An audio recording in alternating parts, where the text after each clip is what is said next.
Hello students, welcome to Arsha Mathematics classes. My name is Janvi Srivastava.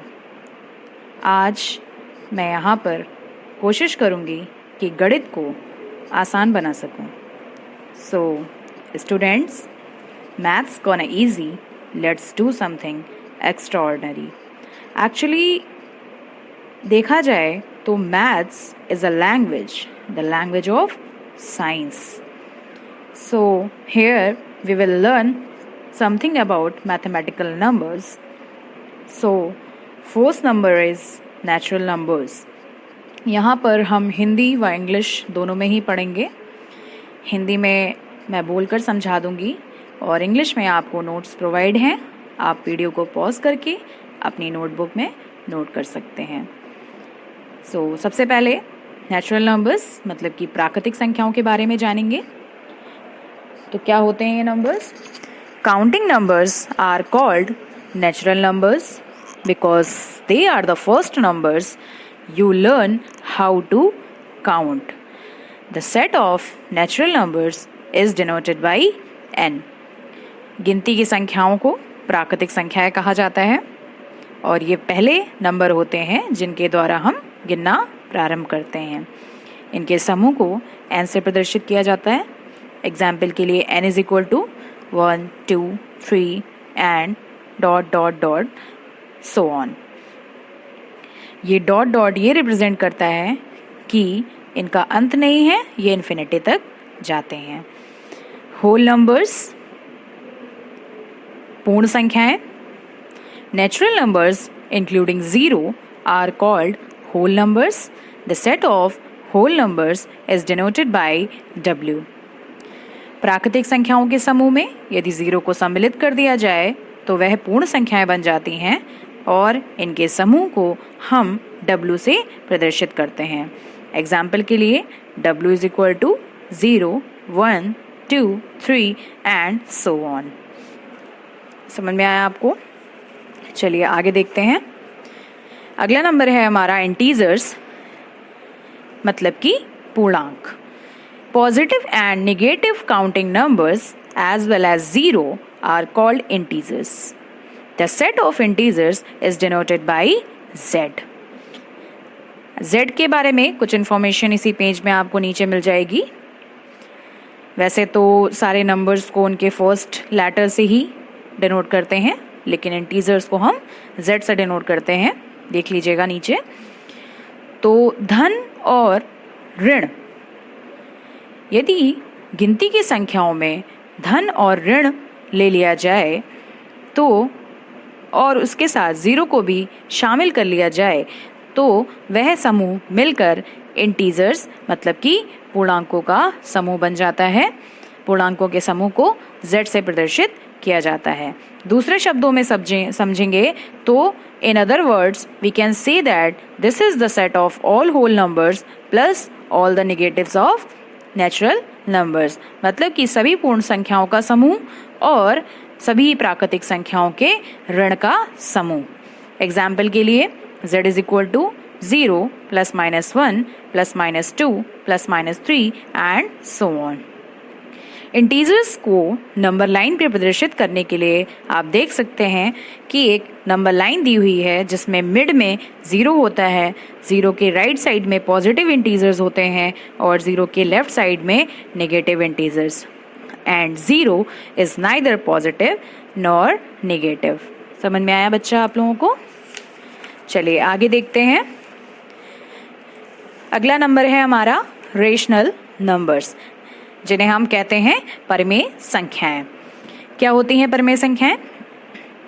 A rational number is a number that can be expressed as the quotient or fraction where p and q are integers and q is not equal to 0.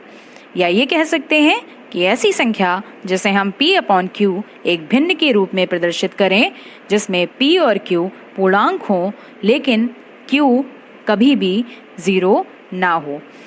अच्छा, q कभी भी 0 ना हो इसका क्या मतलब है? चलिए आगे देखेंगे. q कभी भी 0 ना हो, आखिर क्यों ना हो?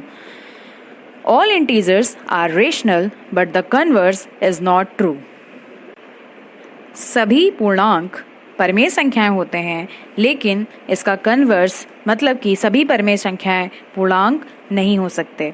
एग्जाम्पल के लिए q is equal to 1/3, 2/9 and इस तरह से और भी संख्याएं हो सकती हैं.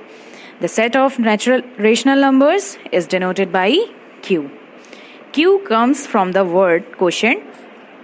Quotient का मतलब होता है भाग. According to the definition, 0 upon any number except 0 is equal to 0. It means it is a rational number. But any number upon 0 is equal to infinitive, which is undefined.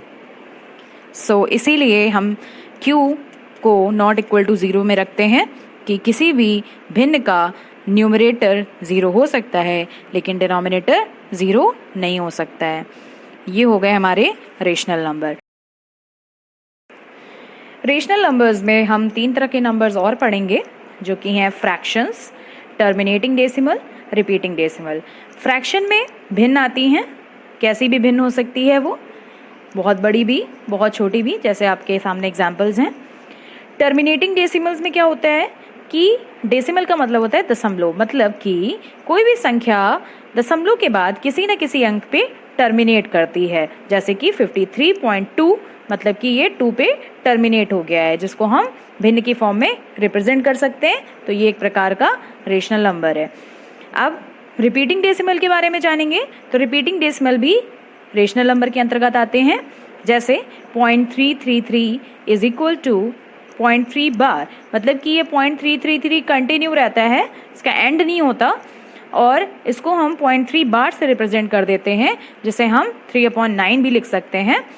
मतलब कि 3 में 9 से भाग देते रहें तो 0.333 कंटिन्यू आता रहता है. और डेसिमल मतलब डेसिमल के रिपीटिंग डेसिमल मतलब डेसिमल के बाद एक नंबर रिपीट होता रहता है, या 2 नंबर्स या 3 नंबर. जैसे नेक्स्ट वाले में आप देख रहे हैं 0.51, 51, 51 इस तरह से रिपीट हो सकता है, या हो सकता है 3 नंबर्स रिपीट हो रहे हो सकता है 4 नंबर्स रिपीट हो रहे हो.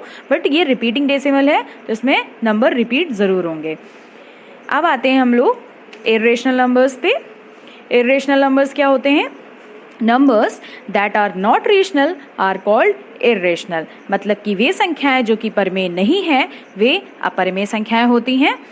दूसरे शब्दों में non repeating decimals are called irrational numbers. जैसे कि the set of irrational numbers is denoted by q dash. Example के लिए q dash is equal to √2, √3 pi e dot dot dot so on. Pi is equal to 3.1459. मतलब कि आप यहाँ देख रहे हैं कि पाई की वैल्यू तो 22/7 और पॉइंट में ये होती है. हम लेते ज़रूर 3.14 तक ही हैं, लेकिन आप ये भाग अगर देखेंगे तो ये कभी भी एंड नहीं होता, और इसका दशमलव के बाद कोई भी अंक रिपीट नहीं होता, इसलिए इसको नॉन रिपीटिंग डेसिमल बोला जाता है. इसी तरह से और भी एग्जाम्पल्स ले सकते हैं. अगला है हमारा रियल नंबर्स, वास्तविक संख्याएं. Union of rational and irrational numbers is called real numbers. मतलब कि परिमेय संख्याएं और अपरिमेय संख्याओं का समूह वास्तविक संख्याएं कहलाता है. वास्तविक संख्याओं को 8 से प्रदर्शित करते हैं. एग्जाम्पल में all numbers on a number line, इसको हम कह सकते हैं कि जितने भी नंबर्स हमारे नंबर लाइन पे होते हैं, या जितने भी संसार में नंबर्स होते हैं, जितने भी तरह के नंबर्स आप जानते हैं, वे सभी नंबर वास्तविक संख्याओं के अंतर्गत आते हैं. एक फिगर आपको यहाँ आगे दिख रहा है, इस फिगर से समझने की कोशिश करेंगे तो n के सभी एलिमेंट्स w में बिलोंग करते हैं, w के सारे एलिमेंट्स z में बिलोंग करते हैं, z के सारे एलिमेंट्स q में बिलोंग करते हैं, एंड q के सारे एलिमेंट्स r में बिलोंग करते हैं. और r जो होता है वो q और q डैश का यूनियन होता है. समझ में आया आप लोगों को? आज हमारी क्लास यहीं तक रहेगी. अगली क्लास में हम कुछ नई चीज़ों के साथ आएंगे. अगर आपको मेरा वीडियो पसंद आया हो तो प्लीज़ इस चैनल को सब्सक्राइब करें, बेल आइकन पे क्लिक करें और इस वीडियो को शेयर करें. Thank you class.